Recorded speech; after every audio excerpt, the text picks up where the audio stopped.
오늘 우리에게 주신 하나님의 말씀은 요한복음 19장 25절에서 30절까지 함께 나누겠습니다. 25절 말씀부터 30절까지 한 목소리로 같이 봉독하겠습니다. 예수의 십자가 곁에는 그 어머니와 이모와 글로바의 아내 마리아와 막달리아 마리아가 섰는지라. 예수께서 자기의 어머니와 사랑하시는 제자 곁에 서 있는 것을 보시고 자기 어머니께 말씀하시되 여자여 보소서 아들이니이다 하시고 또 그 제자에게 이르시되 보라 내 어머니라 하시되 그때부터 그 제자가 자기 집에 오시니라. 그 후에 예수께서 모든 일이 이미 이루어진 줄 아시고 성경을 응하게 하려 하사 이르시되 내가 목마르다 하시니 거기 신 포도주가 가득히 담긴 그릇이 있는지라. 사람들이 신 포도주를 적신 해면을 무술초에 메어 예수의 입에 대니 예수께서 신 포도주를 받으시니 이르시되 다 이루었다 하시고 머리를 숙이니 영원히 떠나가시니라. 아멘. 사랑하는 성도 여러분, 평안하십니까? 사도행전 8장을 보면요, 남자는 물론 여자도 이 박해의 희생자였다는 사실을 알 수 있습니다. 분명히 여자들도 남자들처럼 위협을 당하고 있음을 보여주는 장면이죠. 하지만 예수님이 돌아가실 때는 그렇지 않았다는 겁니다. 사도행전에 가서 이제 교회 핍박이 시작할 때는 여자들도 똑같이 박해를 당했는데 오늘 말씀에는 아직 그것이 이르지 않았다는 거죠. 남자 제자들은 전부 달아나서 몸을 숨겼습니다. 그대로 감히 얼굴을 내밀지 못했죠. 하지만 여자들은 예수님을 수행하는 일행임을 행동으로 보여줘도 아무런 문제가 없었습니다. 어느 누구도 굳이 여자들을 체포하려 하지 않았다는 거죠.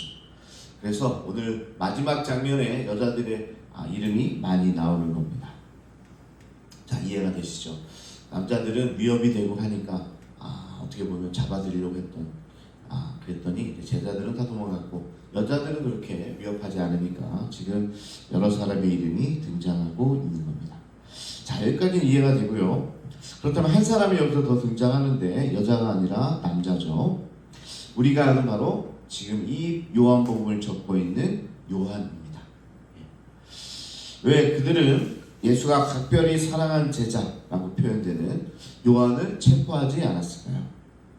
어떻게 그 제자는 거기에 있었을까요? 요한이 어떻게 함께 있을 수 있었을까? 아마도 그가 어렸기 때문입니다. 나이가 어렸다. 사람들이 보기에 한낱 애송이에 불과했던 것이죠. 병사들은 그가 장차 위험한 혁명가가 될 것이라고는 꿈에도 생각하지 못했을 겁니다. 이렇게 대단한 사도가 될 것이라고는 아예 생각을 못한 거죠. 아마 20살도 되지 않았고 수염도 나지 않았고 전혀 위협거리로 여기지 않을 정도로 앳된 모습이었을 겁니다. 자, 이제 예수 십자가 곁에는 그 어머니, 그 이모, 그리고 글로바의 아내 마리아, 막달라 마리아, 그리고 사랑하는 제자 요한이 이렇게 서 있게 됩니다. 예수님이 어머니 마리아에게 여자여 보소서 아들이니이다 이렇게 이야기하는 거죠. 그리고 요한에게 보라 내 어머니라 하면서 이제 어머니 마리아를 이제 부탁하게 되는 거죠. 어떤 이가 그러더라고요. 왜 요한이 중간에 순교당하지 않고 90이 넘도록 오래 살 수 있었을까? 왜 그렇게 생각해요? 예수님께서 어머니를 부탁했기 때문에 어머니를 모시려면 어떻게 해야 돼? 먼저 세상을 떠나면 안 되잖아요. 그래서 예수님의 어머니 마리아를 극진히 모시기 위해서 이렇게 죽지 않고 중간에 순교하지 않았을까? 뭐 이렇게 이야기하는 사람도 있습니다. 하여튼 요한에게 예수님께서 어머니를 부탁을 하는 거죠. 자, 요한과 예수님의 멋진 마리아 그리고 예수님 사이에 흐르는 이 감동적인 장면, 수많은 그림과 묵상의 소재가 되어 왔습니다. 이 그림이 많이 있어요. 서양에 가보면 마리아와 요한을 십자가 양 밑에 그려둔 교회가 많습니다. 그림에 보면 십자가가 있고 한쪽에는 마리아, 한쪽에는 요한 이렇게 있는 그림이 굉장히 많이 있습니다.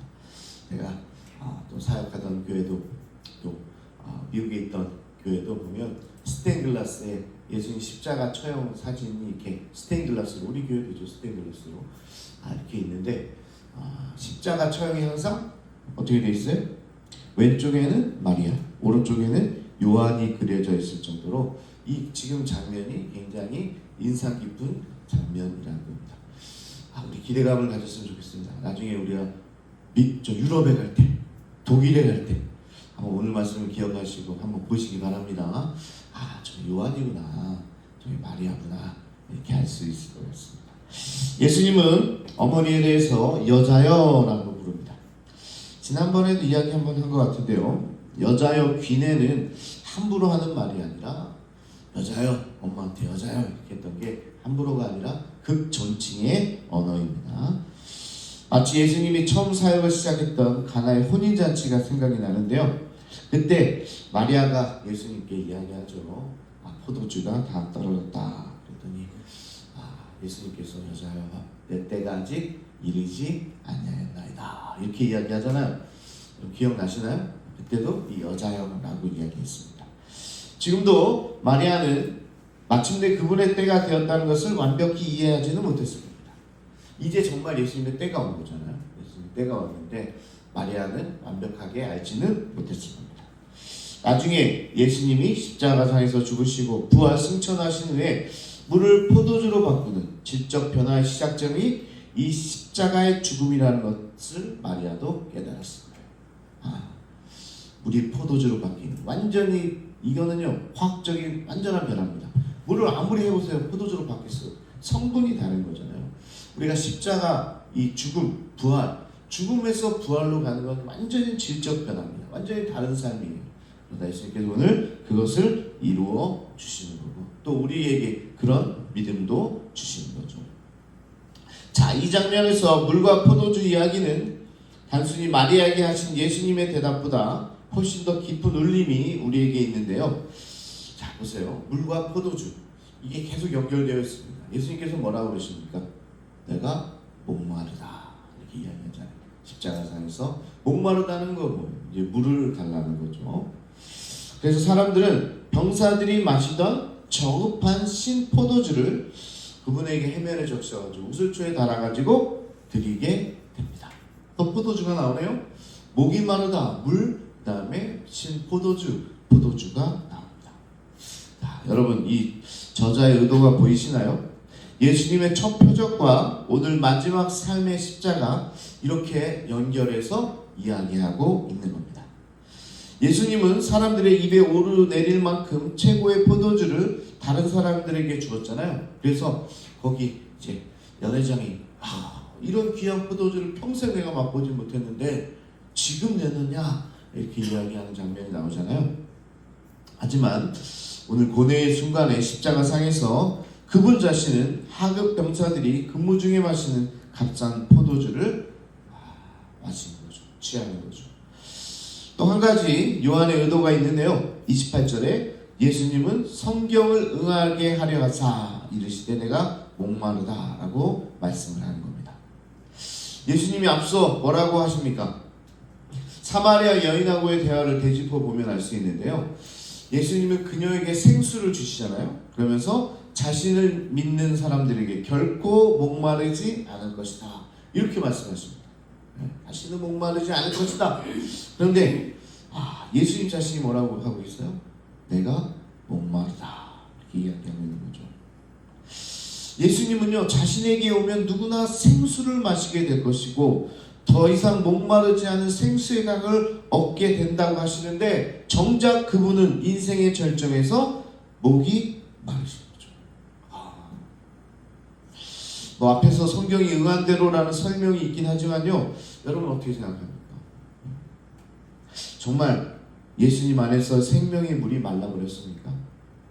내 안에 생명의 생수가 넘쳐 흐른다고 하셨는데 어떻게 목마를 수가 있어요? 예수님의 생수가, 그 샘물이 말라버렸습니까?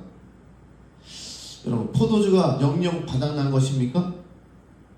소위 세상 사람들의 말처럼 그는 타인을 구했지만 정작 자신을 구할 수 없었던 건가요? 자신을 구원하지 못하고 십자가에서 내려오지 못했습니까? 그런 게 아니죠.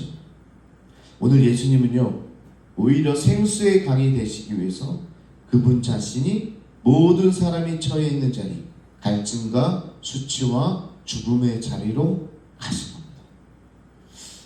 이 표현이 그래서 더 의미가 있는 거죠. 예수님이요, 예수님 안에 생수가 흐르죠. 어떻게 목마를 수가 있습니까? 그런데 예수님이 자기 자리를 내려놓고 누구의 자리로 간 거예요? 나와 여러분의 자리에 들어가신 겁니다. 메마른 곳, 목마른 곳, 어떻게 하면 수치와 우울과 어려움이 있는 고난의 자리로 예수님이 직접 오신 거예요. 그렇기 때문에 예수님께서 오늘 내가 목마르다. 예수님께서 그곳에 가야만 진정 생수의 강이 되실 수 있기 때문에, 예수님 자리가 아니라 그 자리를 벗어놓고 우리의 자리에 오셔야만 우리 가운데 생수의 강이 흘러넘치기 때문에 예수님은 끝까지 마지막 십자가의 자리에서도 자기의 자리를 내려놓고 우리에게 오신 겁니다. 그 표현이 바로 내가 목마르다. 오늘 사실은 저도 이 말씀을 여러 차례 봤을 텐데 잘 느끼지 못했어요. 근데 오늘 요한의 의도가 보이더라고요. 오늘 성경이 이 물과 포도주를 왜 이렇게 계속 연결해서 이야기할까? 그런데 오늘 예수님이 자신 스스로가 사실은 생수이고 정말 포도주이고 고급 포도주이고 세상에 흉내낼 수 없는 포도주인데 스스로가 그것을 버리고 우리에게 오셨기 때문에 예수님이 지금 목마르다라고 이야기하는 겁니다. 자, 그렇다면 우리 또한 영원한 갈급함이 없는 것 어디서 취할 수 있겠습니까? 세상을 쫓아 살아갈 때 궁극적인 만족함이 있었습니까? 아니죠. 결국 예수 안에 있을 때 우리는 진정 갈급함에서 벗어날 수 있다. 이 결론까지 나오게 됩니다. 우리가 어디서 이 갈급함을 해결할 수 있습니까? 돈을 많이 벌면 되죠. 어디 좋은 학교 나오면 됩니까? 좋은 기업에 들어가면 되나요? 성공하면 됩니까? 높아지면 되나요? 아니에요. 이 갈급함은요, 채워지지 않습니다. 그러니까 대통령 됐던 사람도 그렇게 죽잖아요. 얼마나 힘들었을까라고 생각이 되지만 결국 어떤 자리에 있어도 그게 채워지지 않는 그 공허함이 있는 거예요. 어디서 채울 수 있어요? 예수 안에서. 예수 안에서 채워질 줄로 믿습니다. 자, 그래서 예수님께서 목마르다 그러면서 결국은 우리의 갈증을 채워주신 거죠. 예수님은 마지막 한마디를 외칩니다. 다 이루었다. 이제 내 때가 왔다. 다 이뤘다. 다 끝났다. 다 완성되었다. 이를 원어로 보면 한 단어인데요. 사람들이 값을 치른 후에 계산서에 적는 단어가 바로 이 단어입니다. 계산이 끝났다. 계산에 모든 것이 끝났다. 도장을 딱 찍는 거죠. 주님이 값을 치렀다. 그렇다. 하고 피리어드 도장을 딱 찍어내는 겁니다. 바로 요한이 하는 이야기죠. 예수님의 일은 이제 모든 면에서 철저히 완성되었습니다. 예수님 아버지께서 자기의 하려고 주신 일을 사명을 이제 마무리하게 되는 거죠. 그분은 세상에 있는 자기 사람들을 위해서 끝까지 십자가를 지시고 끝까지 사랑하신 겁니다. 그게 오늘의 말씀인 거죠. 지금부터 그때부터 지금까지 그분의 백성은 이 끝마쳐진 완벽한 사역에 자신들의 삶을 걸어왔다는 겁니다. 이제는 예수님을 따라가는 자들이 이 맞춰진 사역, 이 완성된 사역에 우리의 삶도 드렸다는 겁니다. 이제 오늘부터 사순절이 시작되는데요. 어떻게 보면 우리는 새벽에 예수님의 결말을 듣고 오늘 사순절의 첫 걸음을 떼고 있습니다. 사실 사순절의 마지막에 들어야 돼. 부활절에 십자가와 부활, 이것을 찬양해야 되는데 공교롭게도 우리 성산교회는요, 요한복음을 강의하다 보니까 이 마지막 결론이 사순절 첫날에 딱 전해지게 되네요. 그래서 제가 다른 말씀을 해야 되나 정도로 저 혼자 고민을 했어요. 근데 그 이유가 있네요. 우리가 이를 확신하고 사순절에 첫걸음을 떼는 겁니다. 예수님이 완벽하게 해놓으신 이 사건을 마음에 가지고 이 첫걸음을, 예수님의 십자가 사건의 첫걸음을 떼는 거죠. 그리고 주님이 가신 길에 우리도 한 걸음 한 걸음 나아가는 겁니다. 그럼 우리의 인생이 끝날까지 세상이 줄 수 없는 평안함과 생수의 강을 통해 가급함 없는 삶을 우리도 영위해 나갈 수 있게 될 것이기 때문에 그렇습니다. 자, 여러분 어떻게 사순절 기대가 됩니까? 세상에서 채울 수 없는 이 갈급함, 이 생명의 생수의 강이 여러분에게 흘러넘칠 줄로 믿습니다. 평소에 채워지지 않았던 기도의 제목들이요, 2025년 이번 사순절 기간 동안 놀랍게 채워질 줄로 믿습니다. 왜냐? 하나님께서 채워주시기 때문에. 왜냐? 예수 자신이 생수의 강이 되시기 때문에. 오늘 이 말씀 붙들고 오늘 사순절 아버지 하나님, 내 갈급함, 무엇으로도 채울 수 없는 이 갈급함, 하나님 말씀으로 예수 그리스도의 생명의 강으로 채워지는 그 사실이 되게 달라고. 이 시간 우리 주여 한번 부르시고 함께 통성으로 기도하겠습니다. 주여